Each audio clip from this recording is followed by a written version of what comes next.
Jason Sanjay அவர்கள் வந்து ஒரு யூடியூப் சேனலுக்கு கொடுக்கும்போது பார்த்தோம்னா எங்கள் அப்பா ஹாலிவுட் கூட்டி போய் படம் பண்ணுவேன் சொன்னது உடனே மறுநாள் ஒரு ட்வீட் ஒன்று போட்டாங்க. இன்னைக்கு இந்த நிலைமைக்கு இருக்காருமே எங்கள் அப்பா தான் அப்படின்னு விஷயத்தை போட்டு உடச்சிட்டாருங்க. வரக்கூடிய 25ஆம் தேதி அவருடைய 27 திருமணங்கள் வரப்போகுது. இப்போ கண்டிப்பாக அப்போ ஒரு நல்ல செய்தி வர்றதுக்கான வாய்ப்புகள் நிறையா இருக்குங்கிற விஷயம் நமக்கு வந்தது. காஃபி கடை நேயர்களுக்கு வணக்கம். இன்று நம்மோடு இணைந்திருப்பவர் மூத்த பத்திரிகையாளர் திரு வெங்கடேஷ் அவர்கள். வணக்கம் சார். வணக்கம். பல பிரச்சனைகளுக்கு மத்தியில் த்ரிஷாவோட ட்விட் ஒன்று இப்போ சோஷியல் மீடியாவில் பயங்கர வைரல் ஆகிட்டு இருக்கு. திடீர்னு ஏன் இந்த ட்விட்டை போடணும் அப்படிங்கிற கேள்வி எல்லாருக்குள்ளேயும் எழுது. பல பேர் என்ன சொல்கிறாங்கன்னா, இதை வந்து திரும்பவும் முதலமைச்சர் விஜய் அவர்கள் கூடயும் சங்கீதா கூடயும் கனெக்ட் பண்ணி இதுக்காண்டி தான் இந்த ஒரு ட்விட்டை போடுறாங்க அப்படிங்கிற மாதிரியான விஷயத்த பேசியிருக்காங்க. சார், முதல்ல இதை நீங்கள் எப்படி பார்க்குறீங்க? இல்லைங்க, அது அவங்களுடைய இன்ஸ்டா அந்த பதிவு அவங்க வந்து எதை வேணாலும் போகிறதுக்கு அவங்களுக்கு உரிமை இருக்குது. நம்ம அதுக்குள்ளே போய் ஏன் இதை போட்டிங்க, ஏன் அதை போடல, இதை போடல அப்படின்னு கேட்குறதுக்கு யாரும் ரைட்ஸ் இல்லை. அவர் தொடர்ந்து அவர் நினைக்கும் போதெல்லாம் ட்வீட் போட்டு தான் இருக்காங்க. அப்படி பார்த்தோம்னா ஜேசன் சஞ்சய் அவர்கள் வந்து ஒரு யூடியூப் சேனலுக்கு கொடுக்கும்போது பார்த்தோம்னா எங்கள் அப்பா ஹாலிவுட் கூட்டி போய் படம் பண்ணுவேன் சொல்லிவிட்டு வரலாற்று சிறுமிக்கே வெற்றியை மக்கள் கொடுத்துருக்காங்க, எங்களுக்கு அந்த பொறுப்பு இருக்குது அப்படின்னு ஒரு விஷயத்தை சொன்னார். சொன்னது உடனே மறுநாள் ஒரு ட்வீட் ஒன்று போட்டாங்க இல்லையா. ஒரு நிகழ்ச்சி போனால் 32 நிமிஷம் வரைக்கும் நம்ம ஹாப்பியாக இருக்க முடியும், அப்புறம் வீட்டுக்கு போய் வீட்டில் இருக்கிற நம்ம ஜாலியாக இருக்குன்னு தோணும் அப்படிங்கிற மாதிரி சொல்லியிருந்தாங்க. அதையும் கனெக்ட் பண்ணாங்க. ஏன் இது முன்னாடி சொல்லலை, ஜேசன் சொன்ன உடனே இது போகிறாங்க அப்படின்னா ஜேசன் சஞ்சய் அவங்க அப்பா மேலே அவ்வளோ அனுபவிச்சிருக்காங்க. நான் சங்கீதா குரலாக தான் ஜேசன் பேசுனது தான் நம்மளும் சொல்லியிருக்கணும். அப்போது ஒரு விஷயம் போடணும்னு நினைக்கும் போது முன்னாடி ஒரு விஷயம் நம்ம நடந்துருது, அதோட இது கனெக்ட் பண்ணி தான் நிறைய பேர் நம்ம பேசுகிறத பார்த்துட்டு இருக்கோம். ஏன்னா டிவிகே கட்சியில் த்ரிஷா அவர்கள் கிடையாது, கண்டிப்பாக சம்மந்தமே இல்லை, எந்த பொறுப்புலையும் கிடையாது. அப்போ தேவையில்லாமல் இந்த எதிர்கட்சிகளை சேர்ந்தவர்கள் எல்லா பேருமே பார்த்தீங்கன்னா ஒரு சீட்டு எம்எல்ஏ கூட வாங்க முடியாத சில கட்சிகள் தலைவர்களாக பார்க்க போனோம்னா நிறைய பேர் வந்து விஜய் அவர்களை விமர்சனம் செய்யலாம், தவறு கிடையாது. தமிழக முதலமைச்சர் நீ என்ன பண்ணுவீங்க, தமிழ்நாடு எப்படி பண்ண போறீங்க, நீங்கள் அதை கேள்வி கேட்கலாம். வந்து கிட்டத்தட்ட 100 நாள் ஆக போகுது. இப்போ 100 நாள் எவ்வளோ விஷயங்கள் பண்ணியிருக்கிறது தெரியும், அது லிஸ்ட்டு வரப்போகுது. இப்போ பட் அதை விமர்சனம் பண்ணால் நீங்கள் கூடவே த்ரிஷாவையும் எடுத்து பேசுகிறாங்க. அது கூட நடித்த நடிகை அவங்க, அவ்வளோதான். அந்த ஒரு நட்பு இருக்குது, ஃப்ரெண்ட்ஷிப் இருக்குது. அதை தவிர்த்து நீங்கள் வேறு மாதிரிலாம் பேசும்போது கடந்த ஒரு வாரத்துக்கு முன்னாடிலாம் பயங்கரமான சில வார்த்தைகளை பேசி நம்ம கேட்டோம், நம்ம இல்லை எதிர்கட்சிகள் சேர்ந்தவர்களை. அதெல்லாம் அவங்க மனசு புண்படும் இல்லையா. அப்போ எதையோ அவங்க மனசில் வச்சுட்டு தான் ஒரு விஷயத்த அவங்க ட்வீட் போடுறாங்க. ஆனால் இது எப்படி கனெக்ட் ஆகிடுச்சு அப்படின்னா, கடந்த 7ஆம் தேதி அன்னைக்கு சங்கீதா அவர்கள் வந்து செங்கல்பட்டு கோர்ட்டில் விவாகரத்து கேட்டு மனு போட்டிருந்தாங்க. ஸோ அந்த மனு வந்து தொடர்ந்து இந்த கேஸ் நடத்த வேண்டாம் அப்படிங்கிற அவங்க மனசு மாறி இருக்கலாம். நம்ம அதுதான் சொன்னோம், குடும்ப பிரச்சனை, அது கொஞ்ச நாள் கோபம் இருக்கும், ஈகோ இருக்கும், அப்புறம் சரியாயிடும். குடும்பத்துக்குள்ள காலையில் சண்டை ஒன்று ராத்திரி ஒன்று சேர்ந்துருவாங்க. அப்படி தான் நம்ம நிறைய குடும்பத்தை நம்ம பார்த்துருக்கோம். பட் ஹஸ்பண்டுக்குள்ள சண்டையெல்லாம் நீங்கள் அதாவது என்ன நிரந்தரமான சண்டைகள் எடுத்துக்கவே முடியாது நம்ம இதை. பட் அவங்க இடையில பார்த்துருக்கலாம். இன்னைக்கு அவங்க விஜய் அவர்களுடைய வளர்ச்சி எப்படி இருக்குது, தமிழகத்தின் முதலமைச்சராக இருக்காங்க, இவ்வளோ விஷயம் மக்கள் மனசில் நீங்கள் இடம் பிடிச்சிருக்காரு, பல டெல்லி அரசியலே தமிழ் அரசியல் திரும்பி பார்க்க வச்சிருக்காரு. அவருடைய வளர்ச்சி இன்னும் ரொம்ப அதிகமாக போய்கிட்டே இருக்கு. நேஷனல் மீடியாவில் பார்த்தா வருங்கால பிரதமர் அப்படின்னு வேற சொல்ல ஆரம்பிக்கிறாங்க அங்கே இருக்கிறவன். அப்போ அடுத்த கட்டத்துக்கு ஒரு போகக்கூடிய சூழ்நிலை மாறுது. அப்போ இந்த ஒரு விஷயத்தை வச்சு தான் எல்லா பேரும் பேசுறாங்க. அப்போ முடிவு பண்றாங்க, அப்போ நம்ம வீட்டுக்குள்ள நம்ம விஜய் அவர்களை பேசுறதுக்கோ திட்டுறதுக்கோ அவர் நம்ம திட்டுறதுக்கோ உரிமை இருக்கு. வெளியில இருக்கிறவங்க யாராவது கண்டவங்களாம் பேசுகிற போது அது உடன்பாடு இல்லைங்கிற விஷயத்த நம்ம சொல்லியிருந்தோம். அதுதான் அவரோட நிலைப்பாடு. அப்போ அவன் என்ன முடிவு பண்ணுறாங்க, சரி இந்த ஒரு விஷயம் வச்சு அடிக்கிறீங்க, இப்போ ஜேசன் சஞ்சய் எங்கள் அப்பா இல்லை நான் இல்லைன்ட்டு. அப்படி ஹைதராபாத்தில் ஆந்திரா போயிருக்கும்போது சிக்மாவுடைய ப்ரொமோஷனுக்கு அவர் அதான் சொல்கிறார், இன்னைக்கு இந்த நிலைமைக்கு இருக்காருமே எங்கள் அப்பா தான் அப்படின்னு விஷயத்தை போட்டு உடச்சிட்டாருங்க. நான் என்ன ஆகணும்னு விரும்புகிறேன் போது உனக்கு என்ன பிடிச்சிருக்கோ செய்ப்பா, நீயே நான் ஃபாரினில் படிக்க படி, என்ன செலவுதோ பார்த்துக்கலாம், உனக்கு எந்த டிபார்ட்மெண்ட் வரணுமோ நீ வா அப்படின்னாங்க. அதனால தான் இண்டஸ்ட்ரிக்கு நான் வந்தேன். இன்னைக்கு நீ கேள்வி நான் பதில் ஆப்போசிட்டில் கொஞ்சம் பேசிட்டு இருக்கேன்னா இது காரணம் எங்கள் அப்பா தான் அப்படின்ட்டு. அப்போ எங்கள் அப்பா மேலே எவ்வளோ பிரியம் இருக்குங்கிறத பசங்க வந்து சொல்லிட்டாங்க. விஜய் அவர்களுக்கும் பசங்க மேலேயும் சங்கீதம் மேலே அவ்வளோ பிரியம் இருக்குது அவருக்கு. சில ஆண்கள் வெளியில் சொல்ல முடியாதுங்க, பெண்கள் ஈஸியாக சொல்லிடுவாங்க, கோப்படுவாங்க டக்குன்னு விஷயத்தில் இதுவும் வார்த்தையை விட்டுருவாங்க. ஆண்கள் அப்படி மனசுக்குள்ளேயே வச்சுட்டு இருப்பாங்க. விவாகரத்து கேட்டது சங்கீதா அவர்கள் தான், விஜய் அவர்கள் கேட்கல. கேட்ட உடனே அவர் ஈஸியாக கொடுத்துட்டு போயிருக்கலாம், அதுவும் கொடுக்க கிடையாது. குடும்பம்னா சின்ன சின்ன பிரச்சனைகள் வரும், அது 4 நாள் சரியானு அவர் நினைச்சாரு, அதான் இப்போ சரியாயிருக்கு. அப்போ சங்கீதா அவர்கள் என்ன பண்றாங்கன்னா இது வந்து தொடர்க்க வேண்டாம். ஸோ இப்போ பசங்க லைஃப் வேற இருக்கு. அப்போ பொண்ணு படிப்பு முடிஞ்சிருச்சு, இப்போ லண்டன்லேருந்து கூப்பிட்டு வர போகிறாங்க, இங்கே இனி சென்னையில் இருக்க போகிறாங்க. ஓகே. பையன் ஜேசன் ஒரு படம் பண்ணியாச்சு டைரக்டரா, அடுத்து ஹீரோவுக்கு நிறைய ஆஃபர் இருக்கு. அப்போ அடுத்த கடத்து கொண்டு போகணும் நம்ம. இப்படி சில பிரச்சனைகள் குடும்பத்துக்குள்ள இருந்தது அப்படின்னா பசங்களுடைய மனசு கஷ்டப்படும். அதை விஜய் அவர்களும் ஃபீல் பண்ணாங்க, சங்கீதவர்கள் அதை விட ஃபீல் பண்ணாங்க. இதுதான் நிஜம். அப்போ இது தொடரக்கூடாது, இந்த விஷயத்துக்கு ஒரு முற்றுப்புள்ளி வைக்கணும். விவாகரத்து மனுவே அவங்க கொடுத்ததே, மனு அப்ளை பண்ணதே யாருக்கும் தெரியக்கூடாது, விசாரணை 3 பேத்துக்குள்ள தான் நடக்கணும்னு நீதிபதிகிட்ட ரெக்வஸ்ட் பண்ணியிருந்தாங்க. அதே மீறி அது வந்து அந்த மனு வெளியில் வந்துச்சு. அதில் தான் ரொம்ப ஆஃப் ஆனதே அவங்க. அப்போ தொடர்ந்து விஜய் அவர்களை அட்டாக் பண்ணணும், அசிங்கமாக பேசணும், ஆபாசமாக பேசணும், அதாவது ஒருமையில் பேசணும், வடபடலாம் பேச ஆரம்பிக்கிறாங்க. அது மிகப்பெரிய தவறு. முதலமைச்சருங்கிறது அந்த மாண்பு மரபு வேணும். அதெல்லாம் தாண்டி வந்தவங்க தான் எல்லா பேருமே. அது தெரியல போதும் என்ன பண்ண முடியும்? ஸோ அதற்குள்ள என்ன அந்த ஆக்ஷன் எடுக்கப்பட்டு இருக்கு, அது ஒரு பக்கம். பட் இதெல்லாம் ஃபீல் பண்ணும்போது தான் நம்ம ஒரு முடிவு பண்ணாங்க. ஜேசன் செஞ்சை அந்த இன்டர்வியூ கொடுத்து பேசும்போது அப்பா மேலே ஒரு பிரியம் இருக்குன்னு சொல்லிட்டார். அப்பானால தான் நான் இந்த ஸ்டேஜ் இருக்கிறதுக்கு அவர் தான்ட்டார். அப்போ சங்கீதா அவர்களும் முடிவு எடுக்கும்போது தான் அந்த மனு வாபஸ், அது விவகாரத்து மனு வந்து கடந்த 7ஆம் தேதி அன்றைக்கி செங்கல்பட்டு நீதிமன்றத்தில் வீடியோ கான்ஃபரன்ஸ் மூலம் லண்டன்லேருந்து பேசி நீதிபதி சுஜாதா அவர்கள் முன்னிலையில் வந்து டக்குன்னு இதை நான் வாபஸ் ஆகணும்னு சொல்லி முடிச்சிட்டாங்க. கோர்ட் அதான் விரும்பும்.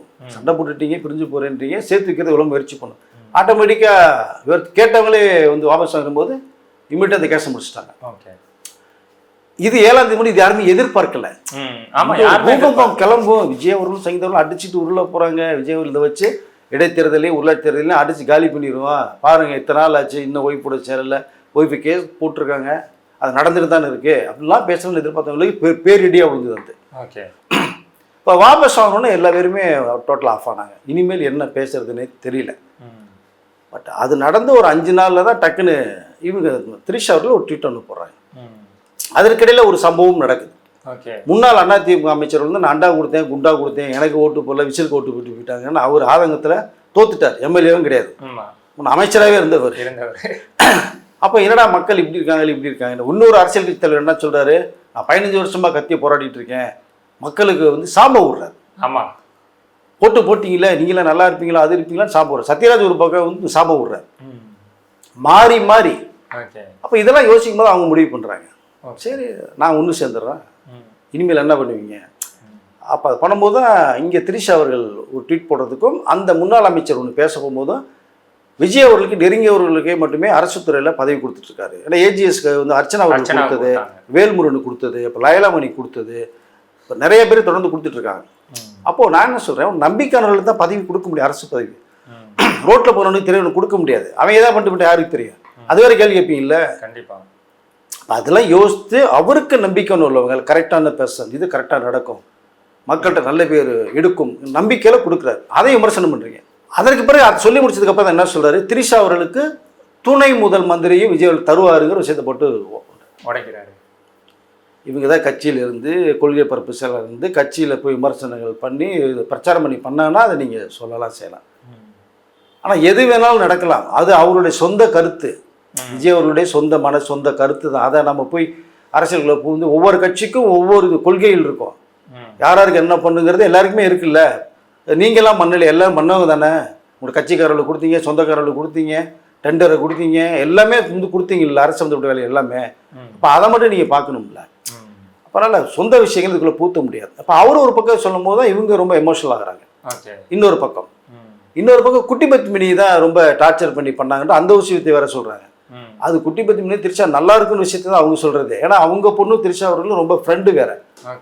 எனக்கு வந்து பொண்ணு மாதிரி திரிஷா அவர்கள் அப்படின்னு அவங்க சொல்லி முடிக்கிறாங்க. இப்போ எங்கெங்கும் கனெக்ட் ஆகி போகுது இவர்கள் போட்ட ட்வீட் எதுன்றதை. இது என்ன காரணம்னா திரிஷா அவர்கள் போடும்போது இவர் தான் பேர் சொல்லி ஒரு விஷயத்தை போட்டாங்கன்னா இந்த பிரச்சனைக்கு இடமே இல்லை. அதனால தான் விஜய் ரசிகர்களும் மற்றவர்களும் வந்து இது சங்கீதா அவர்கள் குறிப்பிட்டு தான் போட்டிருக்காங்க, விஜய் அவர்கள் குறிப்பிட்டு தான் போட்டிருக்காங்க. 2 ட்வீட் போட்டாங்க, 2மே அப்புறம் எடுத்துட்டாங்க.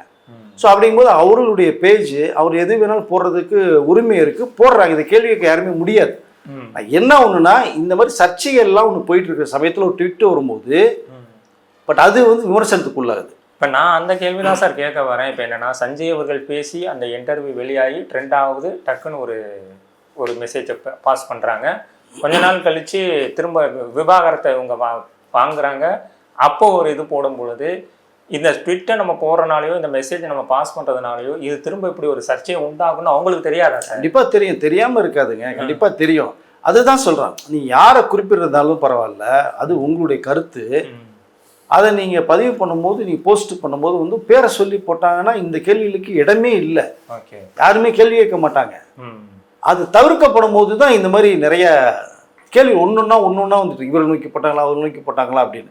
ஸோ இனி ட்வீட் ஏதாவது உங்கள் போஸ்ட் இது இன்ஸ்டாவில் போஸ்ட் போட்டாங்கன்னா கண்டிப்பாக பேர் சொல்லி நீங்கள் போடுங்க, ஒன்றும் தவிர. உங்களை விமர்சனம் பண்ணுறாங்கல்ல, சம்மந்தம் இல்லாத உங்களை விமர்சனம் பண்ணுறாங்கல்ல, அப்போ நீங்கள் போடலாம், தப்பு கிடையாது, தவறு கிடையாது. அது உங்களுக்கு அது தன்னை பற்றி பேசும்போது இது இல்லைன்னு விளக்க கொடுத்து உங்களுக்கு உரிமை இருக்குது. பார்த்திபன் அவர்கள் விஷயத்தை சொல்லும் போது டக்குன்னு போட்டாங்க, ஒரு போஸ்ட்டை போட்டாங்க. மன்சூர் அலிகான் சொல்லும்போது ஒரு போஸ்ட்டை போட்டாங்க, நிறைய இது போட்டாங்க. ஆனால் என்னென்னா ஜேசன் சஞ்சீவ் சங்கீதா அவர்கள் ஒரு விஷயத்தை வந்து உள்ளே வந்து ஒரு விஷயம் நடக்கும் போது வந்து போடும்போது அது வந்து என்னென்னா மற்றவர் வந்து இதை கனெக்ட் பண்ணுறாங்க. ஓகே, அதுதான் இங்கே பார்க்கப்படுது. அதை தவிர்த்துட்டா சிறப்பாக இருந்தால் நான் நினைக்கிறேன். ஆனால் இப்போ நல்ல முடிவு சங்கீதா அவர்கள் எடுத்தது உண்மையில வரவேற்கிறது. தமிழ்நாட்டு மக்கள் ரசிகர்கள் இதை தான் விரும்பினாங்க. நம்ம பேசும்போது கூட எப்படியாவது 2 பேரும் சேர்த்து வைக்கிறதுக்கு முயற்சி பண்ண சார் நம்மளெல்லாம் வேறு கேட்டாங்க. ஸோ அந்தளவுக்கு அவங்க வந்து ஆசைப்படுறாங்க. ஓகே, உங்களுடைய சங்கீதா அவர்களுடைய பேரண்ட்ஸும் விஜய் அவர்களுடைய பேரண்ட்ஸும் சோபா அவர்களும் எஸ்ஐசி அவர்களும் கூட எடுக்கிற முயற்சிகள் தான் இந்த முடிவு சங்கீதா அவர்கள் எடுத்தது. அப்போ ஒட்டுமொத்தமாக தமிழ் மக்களே இதுதான் வந்து விரும்புகிறாங்க. ஓகே ஓகே, கடவுள்கிட்ட எல்லாம் ஒரு பாட்டி போய் வேண்டிக்கிட்டே இருந்ததுதான், அது வீடியோ போட்டிருக்கு. இப்படியாவது ஒன்று சேர்ந்துடணும் சங்கீதா அவர்கள். அப்போ அவங்களுக்கு என்ன சம்பந்தம் இருக்குது? சம்பந்தமே கிடையாது. ஓகே, விஜய் அவர்கள் வேணால் சினிமாவில் இவங்க பார்த்துருக்கலாம், அந்த பாட்டி பார்த்துருக்கலாம், சங்கீதா பசங்களை பார்த்துருக்கலாம், பாட்டி யாராவது அவங்களுக்கு தெரியாது, வீடியோ மூலம் பார்த்துருப்பாங்க. ஸோ அப்போ உங்களுடைய நீ ஒன்று சேரணுங்கிற நேசிக்கிற உள்ளங்கள் நிறைய கோடான பேர் இருக்காங்க. அதனுடைய வேண்டுதல் பேரண்ட்ஸ் எல்லாம் வாழ்க்கை இது. விஜய் அவருடைய வளர்ச்சி இன்னும் அதிகமாக போயிட்டுருக்கு. தமிழக முதலமைச்சராக தமிழ்நாட்டையே திருப்பி போட்டிருக்காரு. மிகப்பெரிய ஆட்சி பண்ணுறதா மக்கள் சொல்கிறாங்க. டெல்லி வரைக்குமே வாய்ஸ் போயிருக்கு. அப்போ இப்படிலாம் இருக்கும்போது வந்து சின்ன சின்ன பிரச்சனைகள் வேணாம் எடுத்து சொல்லும் போது அவர்கள் குழந்தை கிடையாது இல்லை, அவங்களுக்கு புரியும் இல்லை. கண்டிப்பாக. அப்போ ஓகே நம்ம தானே போட்டால் நம்மளே வாபஸ் வேணும்னு முடிவு பண்ணி எடுத்துட்டாங்க. இப்போ வாபஸ் வாங்கியாச்சு.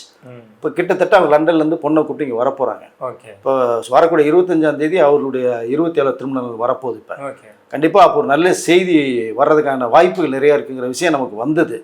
அப்படி ஒரு வீடியோவோ ஒரு ஃபோட்டோஸோ இப்போ கொடுத்து விட்டுட்டாங்கன்னா ஒட்டுமொத்தமாக முற்றுப்புள்ளி வச்சாலும் அந்த மேட்டர் இனி யாரும் பேசுறதுக்கு வாய்ப்பே இருக்காது. அது விரைவில் நடக்கும், ஒரு நல்ல செய்தி மக்களுக்கு வரும். எனக்கு இன்னொரு கேள்வி திரிஷா அவர்கள் முட்டே இருக்குதுன்னா என்னன்னா சார், இப்போ விஜய் அவர்கள் இந்த விமர்சனத்தெல்லாம் அமைதியாக சைலன்ஸ் மூலியமாக ஹேண்டில் பண்ணுறாரு.